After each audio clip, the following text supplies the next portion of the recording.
కాంగ్రెస్ ప్రభుత్వ పరిపాలనలో రాష్ట్ర ఖజానాకు కష్టకాలం మొదలైంది. దాదాపుగా అన్ని ముఖ్యమైన రంగాలు స్తబ్దంగా మారిపోవడంతో ఆ ఎఫెక్ట్ మొత్తం రాష్ట్ర ఆదాయం పైన పడింది. అనేక రంగాల నుంచి రాష్ట్రానికి విపరీతంగా ఆదాయం రావాలి, రాష్ట్ర ప్రభుత్వం సమర్థవంతమైన విధానాలు అవలంబిస్తే. కానీ కాంగ్రెస్ ప్రభుత్వం ఒక అసంబద్ధ విధానాలు అవలంబించడం వల్లే రాష్ట్ర ఆదాయం తగ్గిపోతుంది అనే విమర్శ వ్యక్తమవుతోంది. స్వయంగా రాష్ట్ర ప్రభుత్వం కాగుకు అందించినటువంటి నివేదికలో ఈ అంశం తేటతెల్లమైంది. ఈ ఏడాది నవంబర్ వరకు రాష్ట్ర ఆదాయం 7% తగ్గిపోయింది. ఏకంగా కరోనా కాలాన్ని తలపించింది రాష్ట్ర ప్రభుత్వం ఆదాయం తగ్గినటువంటి పరిస్థితి. గతంలో 2014 తర్వాత 2015-16 నుంచి ప్రతి సంవత్సరం రాష్ట్ర ఆదాయం నవంబర్ నాటికి క్రమక్రమంగా కొన్ని వేల కోట్లు పెరుగుతూ వచ్చింది. ఒక కరోనా సమయంలో మాత్రమే కొద్దిగా సేమ్ ఇప్పుడు ఏదైతే తగ్గుదల కనిపించిందో పర్సంటేజ్ 7%, అది కరోనా అంటే ఇక మొత్తం ఆర్థిక రంగం మొత్తం మందగమనంలోకి వెళ్ళింది. ఒక మన రాష్ట్రం విషయం కాదు, మన దేశం విషయం కాదు, మొత్తం ప్రపంచం అంతా కూడా ఆర్థిక సంక్షోభం ఎదుర్కొంది ఆ కరోనా ఉన్నటువంటి ఆ సమయంలో మాత్రమే మన రాష్ట్ర ఆదాయం కొంతవరకు తగ్గింది. తర్వాత మళ్ళీ గోడగొట్టిన బంతిలాగా మళ్ళీ ఆదాయం నెక్స్ట్ ఇయర్ నుంచి మళ్ళీ పెరుగుతూ వచ్చింది. మళ్ళీ ఇప్పటికీ అంటే కాంగ్రెస్ ప్రభుత్వం ఏర్పడినటువంటి ఈ 10 నెలల ఈ సంవత్సర కాలంలో మళ్ళీ 7% రాష్ట్రానికి ఆదాయం తగ్గింది. సో స్వయంగా కాగుకు రాష్ట్ర ప్రభుత్వం ఇచ్చినటువంటి నివేదికలో ఈ అంశం తేటతెల్లమైంది. ఒకసారి మనం ఇక్కడ డీటెయిల్డ్గా టేబుల్ కూడా మనం చూడొచ్చు. 10 ఏళ్లుగా నవంబర్ నాటికి రెవెన్యూ రాబడిలో ఎట్లా పెరుగుదల అనేది కనిపించింది. ఒక కరోనా సమయంలో తిరిగి మళ్ళీ ఇప్పుడు కాంగ్రెస్ ప్రభుత్వం అధికారంలోకి వచ్చినటువంటి ఈ సమయంలో మినహాయించి ఎట్లా డెవలప్ అవ్వకుండా వచ్చిందో ఒకసారి మనం చూద్దాం. ఆర్థిక సంవత్సరం 2015-16 అప్పుడు ఆదాయం 41,049 కోట్ల 26 లక్షలు. అప్పుడు తెలంగాణ రాష్ట్ర ప్రభుత్వం ఏర్పడి తొలి సంవత్సరం అది. 2016-17లో 45,190 కోట్ల 73 లక్షలు. సో దానికి దీనికి పెరిగింది ఎంత అంటే 4,141.47 కోట్లు పెరుగుదల సాధించింది 1 ఇయర్లో. తర్వాత 2017-18 తీసుకుంటే 52,733.13 కోట్లు. అంటే వీటికి డిఫరెన్సు దాదాపుగా 7,542.4 కోట్లు ఇంక్రీజ్ అయింది, పెరిగింది. తర్వాత 2017-18తో మనం పోలిస్తే 18-19లో 58,651 కోట్ల 92 లక్షలు. అంటే దీనికి డిఫరెన్స్ ఎంత పెరిగిందంటే 5,918.79 కోట్లు. అంటే 5,918 కోట్ల 79 లక్షలు పెరుగుదల కనిపించింది. నెక్స్ట్ 18-19 కంపేర్ చేసి 2019-20 చూస్తే అప్పుడు 58,650 కోట్లు ఉంటే ఇప్పుడు 61,862 కోట్ల 58 లక్షలు. అంటే పెరిగిందంతా 3,210 కోట్ల 66 లక్షలు అట్లా ఇంక్రీజ్ అవుతూ వచ్చింది. సో 2020-21కి వచ్చేసరికి అప్పుడు మొత్తం ప్రపంచం అంతా కరోనాతో ఇబ్బంది పడుతుంది.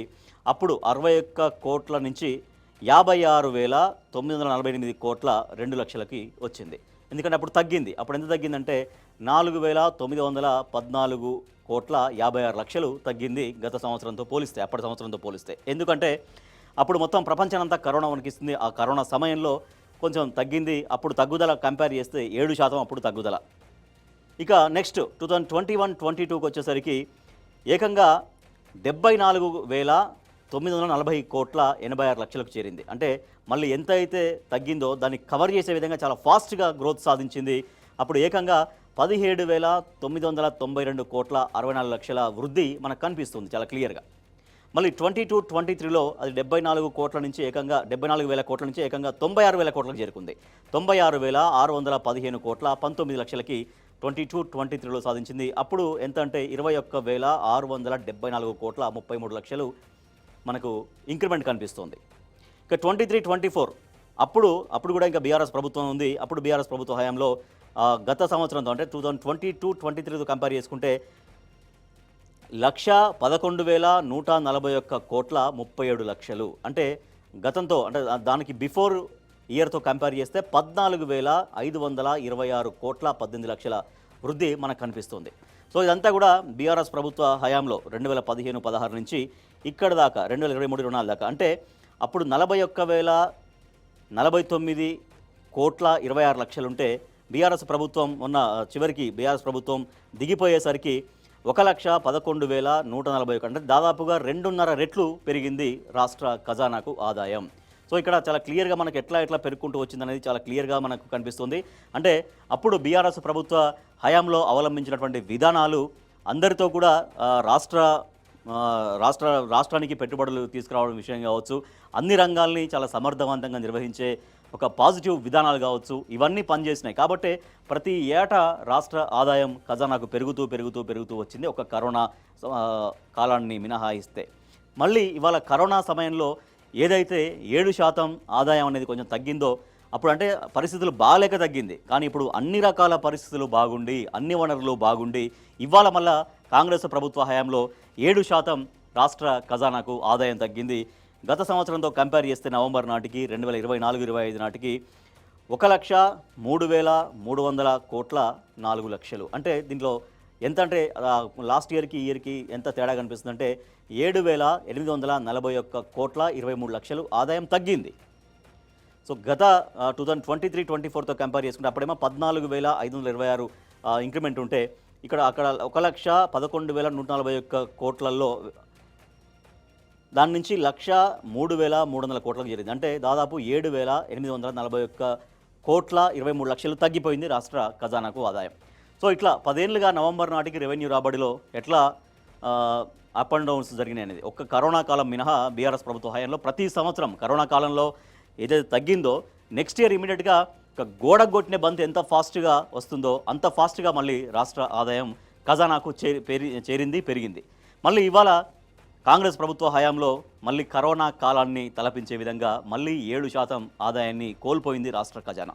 సో దీనికి కారణం ఏంటి? ఎందుకు మరి ఇప్పుడు అన్ని పరిస్థితులున్నా అన్ని వనరులున్నా కూడా ఎందుకు రాష్ట్ర ఆదాయం తగ్గింది? చాలా ముఖ్యమైన రంగాలున్నాయి. వ్యవసాయం ఉంది, రియల్ ఎస్టేటు, తర్వాత ఐటీ, ఇంకా నిర్మాణం, ఇవన్నీ కూడా ఈ రంగాలన్నీ కూడా చాలా సమర్థవంతంగా నిర్వహించగలిగితే రాష్ట్ర ఆదాయం పెరిగేది. కానీ పెరగడం మాట అటుంచితే ఏకంగా తగ్గిన పరిస్థితి. సో దీనికి రాష్ట్ర ప్రభుత్వం అవలంబిస్తున్నటువంటి ఒక అసంబద్ధ విధానాలే కారణం. రాష్ట్ర ప్రభుత్వం ఒక సరైన చర్యలు తీసుకోకపోవడంతో, ఆయా రంగాల్ని పరిపుష్టం చేయకపోవడంతో, ఆయా రంగాల్ని సమర్థవంతంగా నిర్వహించకపోవడంతో రాష్ట్ర ఖజానాకు ఇట్లా దెబ్బ పడింది అనేటువంటి చర్చ సాగుతోంది. సో ఇవాళ ఒక పక్క ఇప్పటికే దాదాపు 1,50,000 కోట్ల దాకా రాష్ట్ర ప్రభుత్వం అప్పు చేసి ఉంది. ఓ పక్క అటు అప్పులు, ఇటేమో రాబడి లేక, ఆదాయం లేక మరింత కుదేలవుతున్నటువంటి పరిస్థితి. సో మరి వీటన్నింటి నడుమ రాష్ట్ర ప్రజలకు అనేక హామీలు, వాగ్దానాలు ఇచ్చి ఉంది. మరి రాబోయే రోజుల్లో కాంగ్రెస్ ప్రభుత్వం ఎట్లా ఆ హామీలు ఫుల్ఫిల్ చేస్తుంది? ఒకవైపు అప్పులు చేసుకుంటూ, ఒకవైపు రాష్ట్ర ఆదాయం కోల్పోతూ ఎట్లా రాష్ట్రాన్ని ముందుకు తీసుకెళ్తోంది? సో దీంతో రాష్ట్ర ప్రజల నమ్మకం ఇవాళ కాంగ్రెస్ ప్రభుత్వం కోల్పోతుంది అన్నటువంటి చర్చ చాలా విస్తృతంగా సాగుతోంది. ఇట్లాగే కొనసాగితే మరింతగా కుదేలవుతుంది రాష్ట్ర ఆదాయ పరిస్థితి అంటూ ఆర్థిక రంగ నిపుణులు కూడా ఆందోళన వ్యక్తం చేస్తున్నారు.